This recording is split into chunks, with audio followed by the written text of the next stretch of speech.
గించే గణేశుడు మరియు యుద్ధం మరియు విజయదేవుడు కార్తికేయుడు. 1 గణేశుడి జననం. ఒక ప్రసిద్ధ కథ ప్రకారం పార్వతీ స్నానం చేయాలనుకున్నప్పుడు ఆమె గంధపు చెక్కతో గణేశుడిని సృష్టించి అతనికి ప్రాణం పోసింది.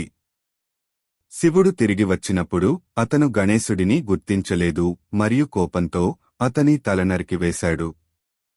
పార్వతి దూహకంతో బాధపడింది మరియు అతని పశ్చాత్తాపంతో శివుడు గణేశుడి తలని ఏనుగు తలతో భర్తీ చేశాడు. లక్షలాది మంది పూజించే ప్రియమైన దేవతగా అతనికి కొత్త జీవితాన్ని ఇచ్చాడు.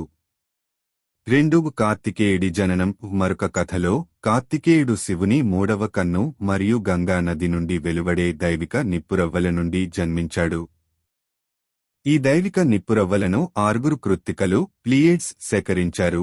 అందువలన కార్తికేయుడు పెంచబడ్డాడు మరియు ఖగోళ సైన్యాలకు సైన్యాధ్యక్షుడయ్యాడు.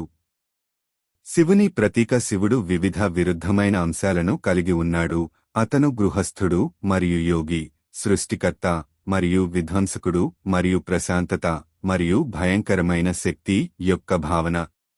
అతని పురాణాలు వ్యతిరేకతల సమతుల్యతను మరియు జీవితంలో పరివర్తన యొక్క ప్రాముఖ్యతను వివరిస్తాయి.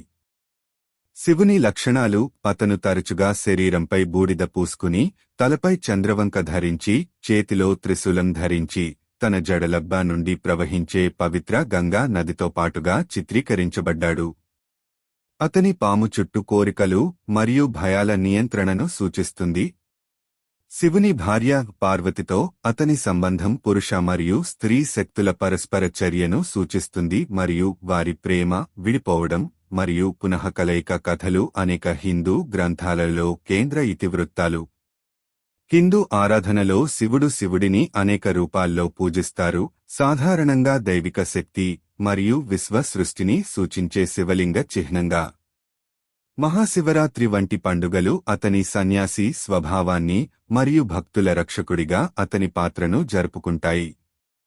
ముగింపు. శివుని జననం చుట్టూ ఉన్న ఇతిహాసాలు మారవచ్చు.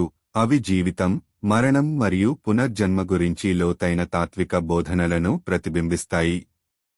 అన్ని కథనాలలో శివుడు స్థితిస్థాపకతకు చిహ్నంగా మరియు విశ్వాన్ని నిర్వచించే సృష్టి మరియు విధ్వంసం యొక్క నిరంతర చక్రంగా నిలుస్తాడు. హిందూ విశ్వాసాలలో అతని ఉనికి ప్రపంచవ్యాప్తంగా లెక్కలేనన్ని భక్తులను ప్రేరేపిస్తూనే ఉంది.